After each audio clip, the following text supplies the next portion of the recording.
Estamos de regreso y en el último programa, Pastor Rubén, estuvimos hablando sobre el hombre natural y ahora queremos desarrollar todo lo que tiene que ver con el hombre carnal.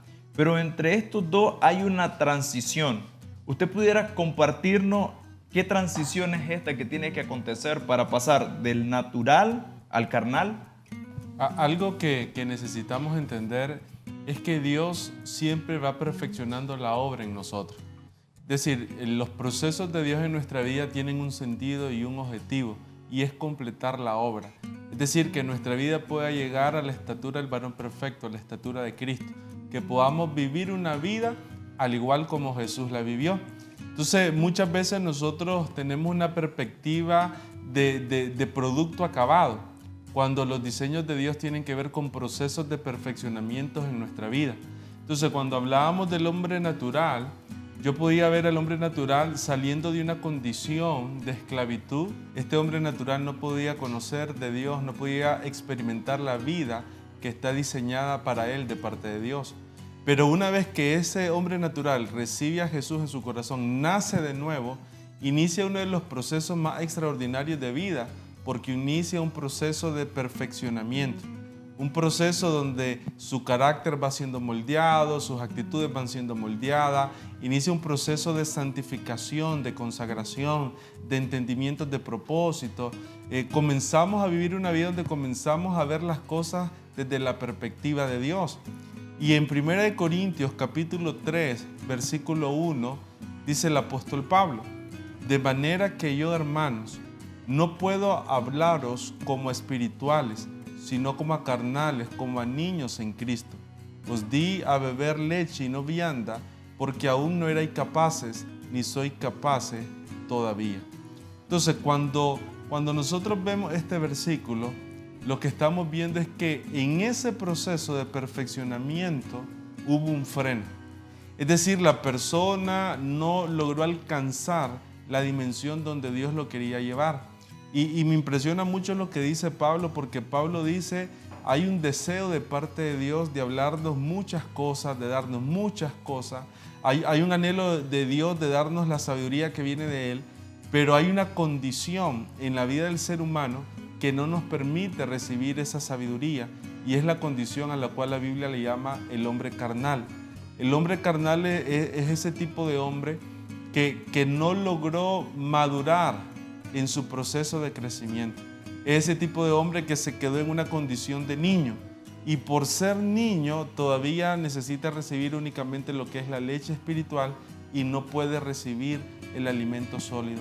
Entonces, cuando nosotros hablamos del hombre carnal, es aquel hombre que cuando inició su proceso de crecimiento, de desarrollo, una vez que nació de nuevo, es un proceso de crecimiento que se ve estancado y que no se logró perfeccionar, y que está siendo carente de todo lo que Dios le quiere dar o regalar.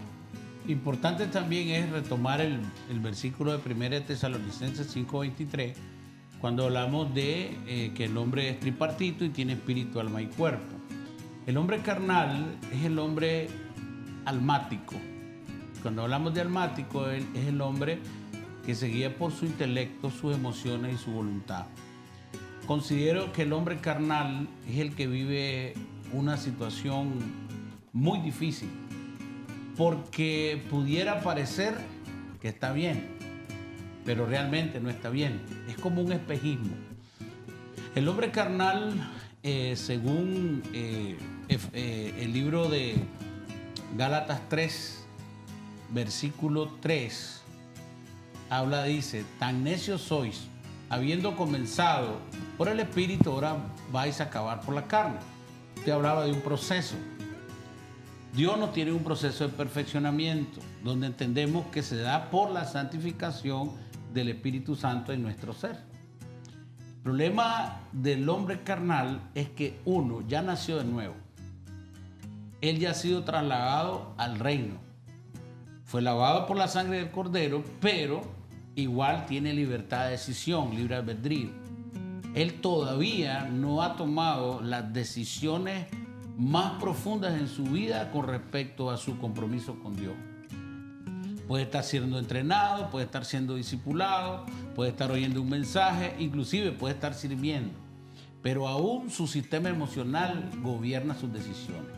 Aún el yo interior gobierna todas las acciones que él quiere desarrollar. Eso de alguna manera va a limitar el proceso que usted decía de llevarnos a la estatura del varón perfecto. ¿Por qué? Porque nosotros llegamos realmente hasta donde nosotros podemos ver, hasta donde nosotros podemos alcanzar, hasta donde nosotros le permitimos al Señor. Porque el Señor se da todo, el que se da en un proceso somos nosotros. Entonces el hombre carnal ya tuvo un encuentro con Dios, vive al borde de la bendición porque conoce una parte y otra parte no la conoce, porque unas cosas sí las entregó, otras cosas no las entregó, porque unos versículos de la Biblia sí le gustan, pero los otros que no le gustan no los aplica. Hay todavía todo un sistema de entendimiento de la relación con Dios donde Él no se ha entregado completamente. Aún la razón lo gobierna, aún sus emociones lo gobiernan, aún lo que Él considera lo gobierna.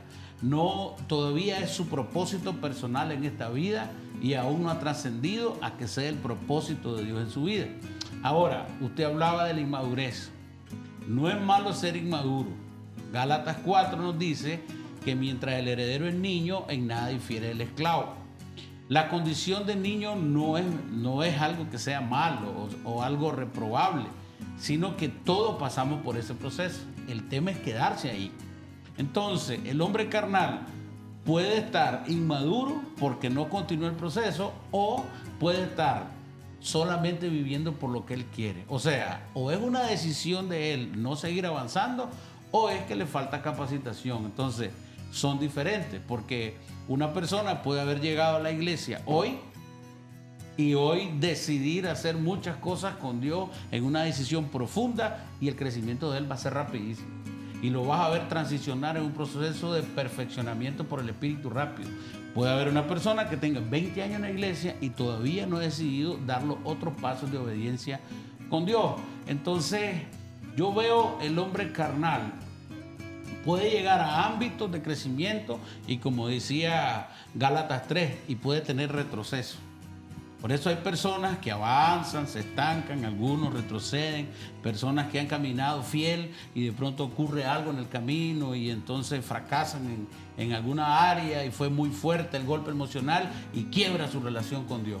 El hombre carnal está sujeto que si se siente bien, Dios es bueno. Si se siente mal, entonces Dios no le está funcionando. Si Dios le resolvió el milagrito que quería, entonces sí, su fe crece. Y si en este momento todavía no se ha dado su petición, entonces tiene un problema en su relación con Dios. El hombre carnal todavía no ha transicionado a ese entendimiento. Y igual, algunos es porque no han decidido, Señor, que se haga tu voluntad en mi vida como es en los cielos. Y voy a asumir y me voy a esforzar y voy a ser valiente.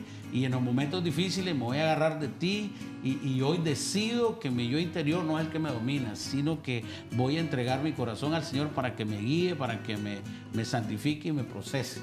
Pastor, cuando hablamos de los tres tipos de hombre, el natural, el carnal y el espiritual, entonces no estaríamos hablando de que cada uno de nosotros tiene que pasar por cada uno de ellos, sino que pudiera ser que nosotros podemos pasar del natural directamente al espiritual, por lo último que usted estaba diciendo, si nosotros lo recibimos y nos entregamos completamente para que sea la voluntad de Dios. La pregunta sería, ¿la parte del carnal viene a ser algo generado ya por nosotros y no del plan de Dios? Es que lo que pasa es lo siguiente, pastor. Nadie se salta el proceso de maduración. Todos pasamos por un proceso de madurez, ya sea por 20 años, por 5 años o por un año. Eso sí te puedo decir, es menor o es mayor en dependencia de la entrega. Pero de que vamos a ser madurados y procesados, ninguno. O sea, todos los varones de Dios en la Biblia pasaron un proceso y los vemos emocionalmente afectados, los vemos tomando decisión. Vemos a Pedro negar a Jesús porque tuvo miedo. Vemos a Pedro hundirse en el agua porque tuvo miedo. Vemos a Moisés cometiendo errores por enojarse, tirando las tablas al piso. Entonces, vemos a Josué con miedo, vemos al profeta también con miedo. Entonces, el proceso de maduración, yo creo que no lo evitamos porque Tesalonicenses lo dice, Dios nos va a madurar, nos va a santificar. Entonces, ¿cómo vivimos ese proceso? Más acelerado o más tardado, sí, nosotros tenemos algo que hacer y es el nivel de sujeción. A mayor sujeción a la voluntad de Dios, los procesos serán más efectivos, más fructíferos y más rápidos. Vamos a ir a un corte y vamos a regresar en unos instantes y vamos a seguir hablando sobre el hombre carnal. Así que le invitamos a que siempre esté conectados con nosotros.